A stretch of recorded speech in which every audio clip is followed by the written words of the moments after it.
EC shed ఉన్న ప్రతి ఒక్కరూ ఈ వీడియో చూడండి. మా ఈసీ ఫామ్లో జరిగిన నష్టం మీకు జరగకుండా ఉండాలి అని అంటే వీడియో చివరి వరకు చూసే ప్రయత్నం చేయండి. వీడియోలో చాలా ముఖ్యమైన సమాచారం, ఈసీ షెడ్ ఉన్న వారందరికీ ఉపయోగపడే సమాచారం, ఈసీలోకి కొత్తగా వచ్చేవారికి కూడా ఉపయోగపడేటటువంటి ముఖ్యమైనటువంటి సమాచారం ఇందులో ఉంది. ఇక్కడ చూస్తే ఫీడ్ అంతా కూడా కింద పడి ఉంది. జాగ్రత్తగా చూడండి. కోడి కాల కింద మొత్తం ఫీడ్ మొత్తం ఉంది. ఇలా ఎందుకు జరిగిందో ఈ వీడియోలో చెప్పే ప్రయత్నం అయితే మీకు చేస్తాను. సాధారణంగా అప్పుడప్పుడు మనకు ఫీడర్ లైన్లలో దాన స్టక్ అంటే ఆగిపోవడం జరుగుతూ ఉంటుంది. ఆగిపోయినప్పుడు చాలామంది దానిని మాన్యువల్గా నడిపే ప్రయత్నం చేస్తూ ఉంటారు. మాన్యువల్గా కూడా నడపచ్చు, కానీ కొంత ఎరుకుతో ఉండవలసిన అవసరం అయితే ఉంది.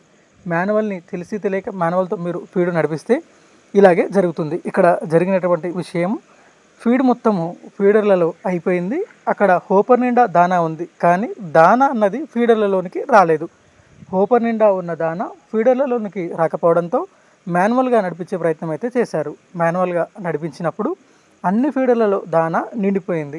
ఫీడర్లలో నిండి సెన్సార్ నుండి పైన ఉన్న కప్పు తొలగిపోవడంతో సెన్సార్ పైనుండి మొత్తం దానా అంతా కూడా కింద పడిపోయింది.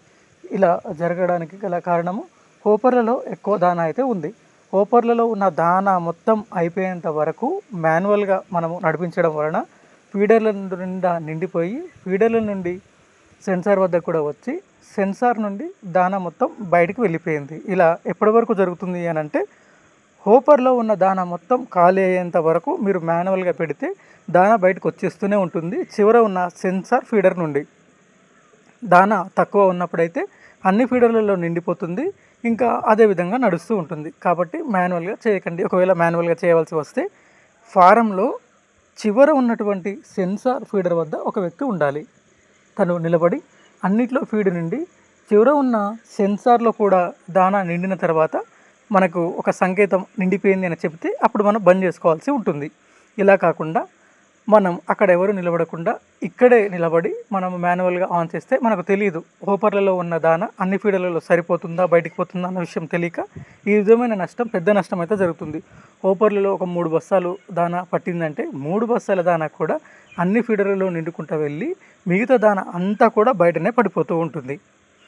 ఇలా కాకుండా మనం ఎప్పుడు కూడా మాన్యువల్గానే నడుపుకోవాల్సి ఉంటుంది. మాన్యువల్గా నడుపుకోవడం వలన దానా అన్ని ఫీడర్లలో నిండుకుంటూ వెళ్ళి చివర ఉన్న సెన్సార్ ఫీడర్లలో కూడా నిండుతుంది. ఎప్పుడైతే సెన్సార్ ఫీడర్ నిండిపోతుందో అప్పుడు వెంటనే దానా రావడం ఆగిపోతుంది.